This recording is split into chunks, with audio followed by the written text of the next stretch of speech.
what I'd like to advise you in is those of you who are involved have to be very careful of this program, because this is an area of knowledge which is above and beyond the minimum or the necessary for B'nai Noah and even Jews to concentrate upon. First of all, going into deeper studies should be predicated on having a good grounding in the obligations that you have within the 7 laws themselves.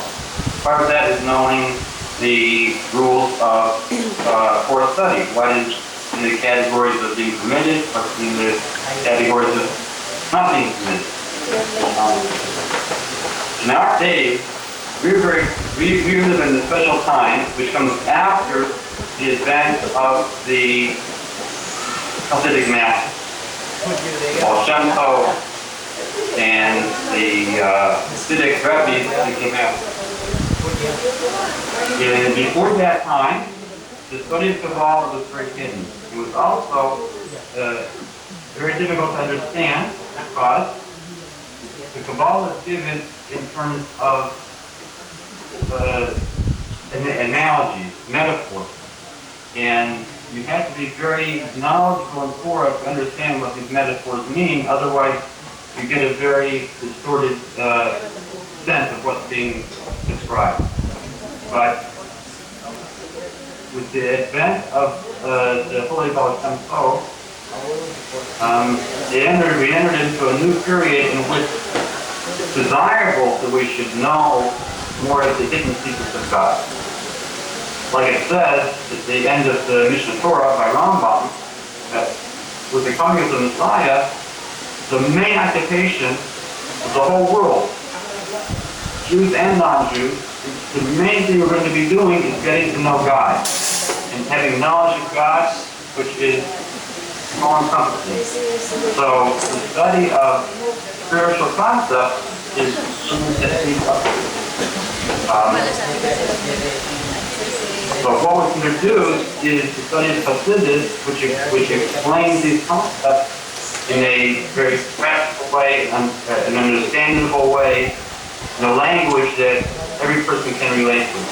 So the first point is that those who are interested in spiritual studies, instead of learning directly from the original text, like, for example, the Zohar or Sifrei Sirah, which are very like a hidden or a coded type of language. What we should be doing is learning from Hasidic texts coming from the Baal Shem Tov and from the later Hasidic rabbis.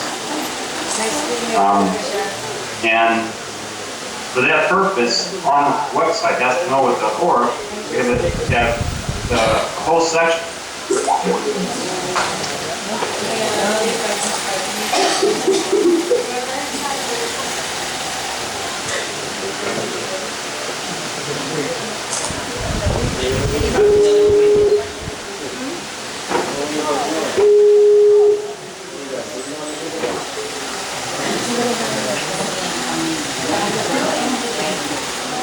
As I was saying now, there are books that you can read online for free. You can read the entire book. Most of those are either on the Chabad.org website or on the Seacoast in English website, and we have links to those specific recommended books. And if you have questions on the teachings, I would suggest that you send them in, and we can answer your questions. And in recognition of the fact that there is an interest, we're going to be adding more resources to those sections, more books to connect to.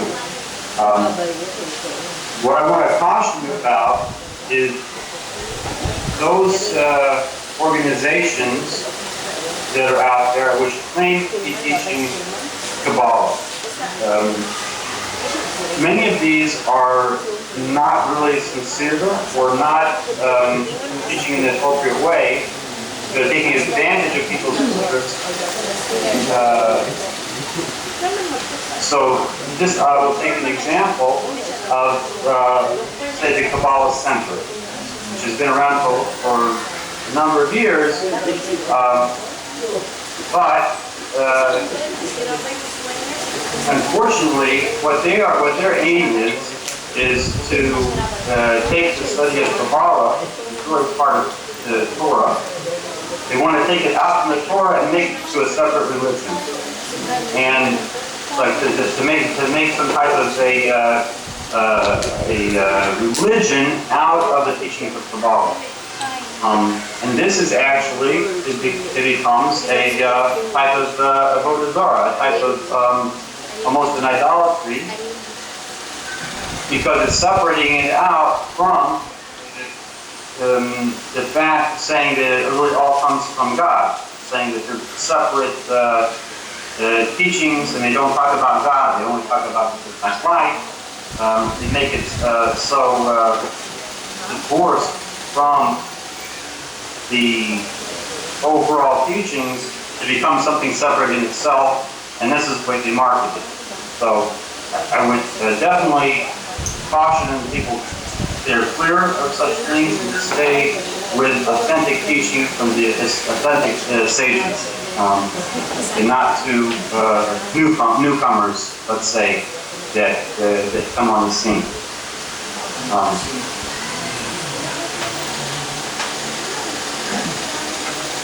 Another very interesting publication that we've just now cleared to publish is a book of teachings from the Lubavitcher Rebbe specifically on the Noahide laws, the Noahide movement, and the importance of teaching this throughout the whole world.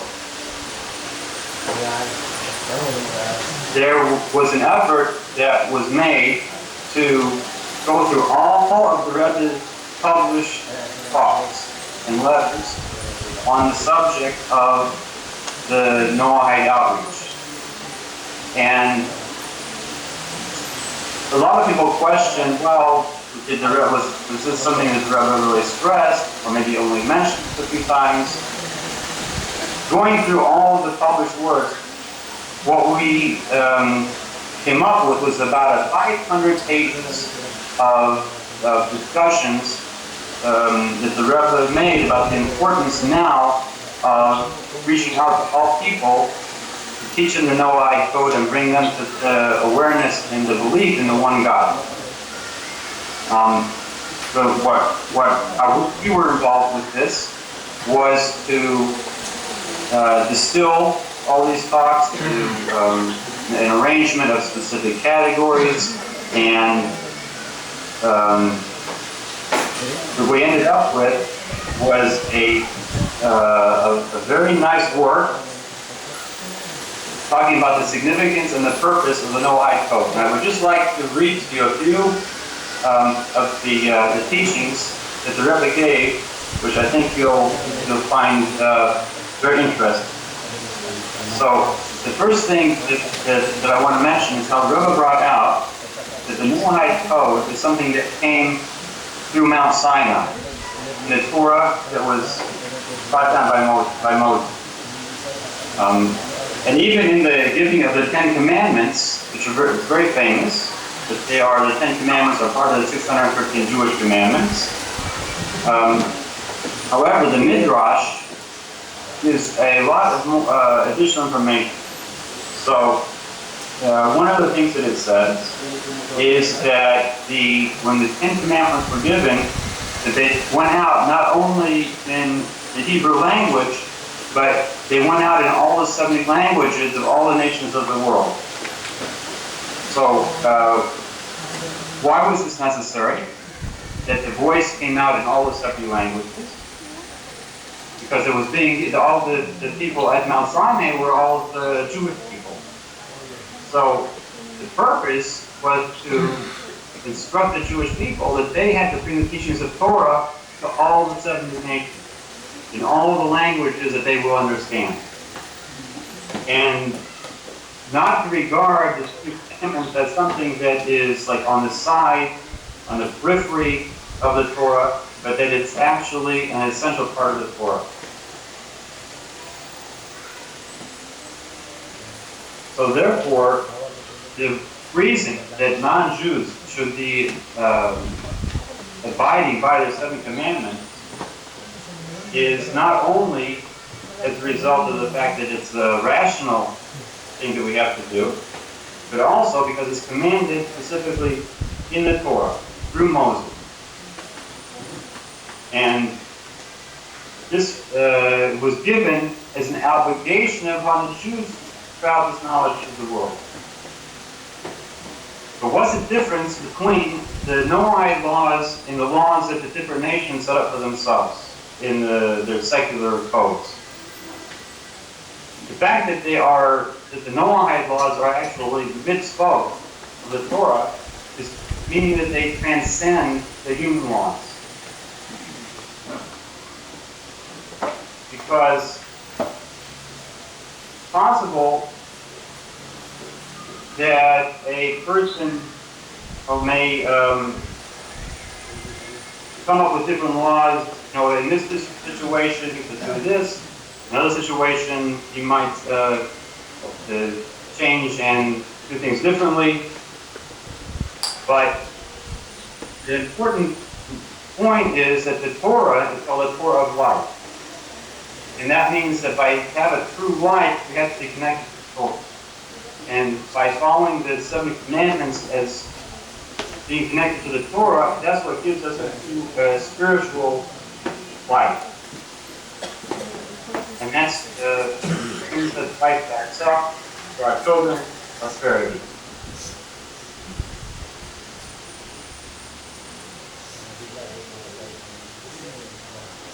And I was just going to go over to another aspect of the Noah code, that in general, the world has a lot of unusual things. So there's negativity, unfortunately, around us. But our job is to make a world of refinement and completeness. It's called Ha-Olam, perfection of the world. And that's what the mitzvahs were given to accomplish. And just the mitzvahs of the Jews cannot accomplish that by ourselves. Because we're, first of all, we're small in number, and the actual effect on the world has to be on a much grander scale. And this is why the Noahide clause is so important to be instituted on a very wide scale. And so, by working together, the Jews and the non-Jews, to accomplish this, it will refine the world to the point where it becomes a proper dwelling place for God's revelation. That even though God is everywhere, but the world has not been until now a fitting vessel to which God can reveal Himself. But with the Noahide code being followed and the knowledge of God being spread out in the world, as you're doing within the Philippines, and we're spreading that out to other nations as well, this is what's making the world a fitting place that the godliness will be able to be revealed.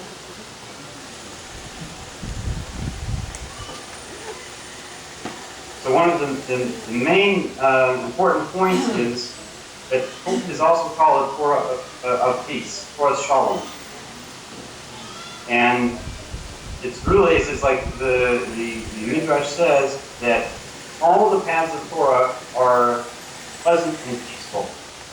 And that's the way we should conduct ourselves among ourselves and with other groups, other nations. Everything should be done in a way of peace.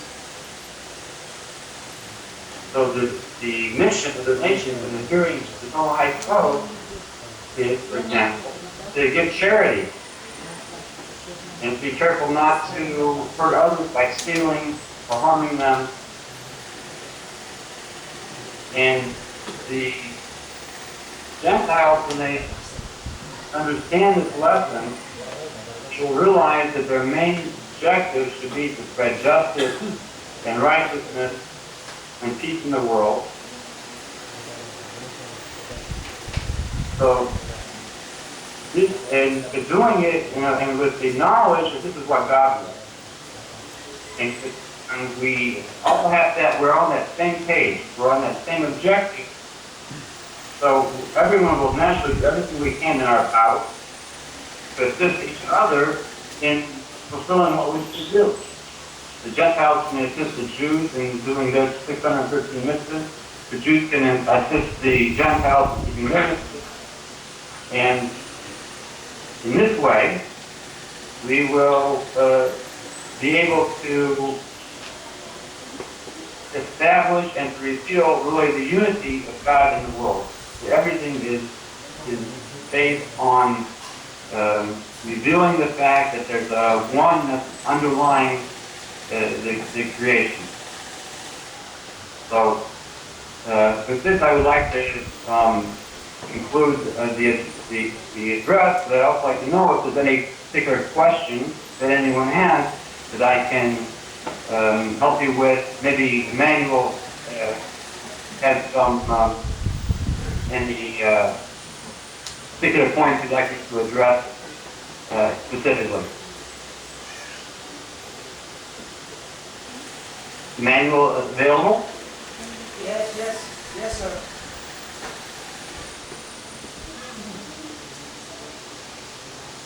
Yes, sir, I'm available, sir. Anyone?